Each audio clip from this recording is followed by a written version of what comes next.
ጓደኛ ሰብር የሚያስተምርህ፣ ጓደኛ አኺራ የሚያስተምርህ፣ ጓደኛ ስነ ስርዓት የሚያስተምርህ፣ ጓደኛ ልጆችህን የሚቀጥል። አብሽሩ አባታችሁ ቢቀድምም እኔ ያለውላችሁ። ይሄን ነው የምትማሩት። እንደዚህ አይነት ትምህርት ቤት እኔ ነኝ የምከፍለው።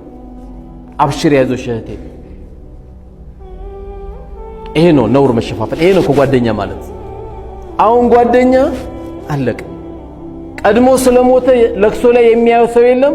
ቀብሮ ሽል ነው የሚለው። እንደ አንድ ኖርማል ሰው ስንት ሰዓት ነው ቀብሩ ብሎ ነው የሚጠይቀው። ያ ጓደኛ ግን እንግዳ ማስተናጋጅ ነበር መሆን ያለበት።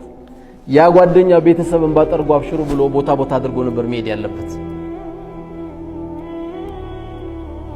ይሄ ሁሉ ጭንቅ ውስጥ እስከ መግባት ምን እናርገው? በቃ ይቅርብ። ጓደኛ ምን ያደርግልሃል?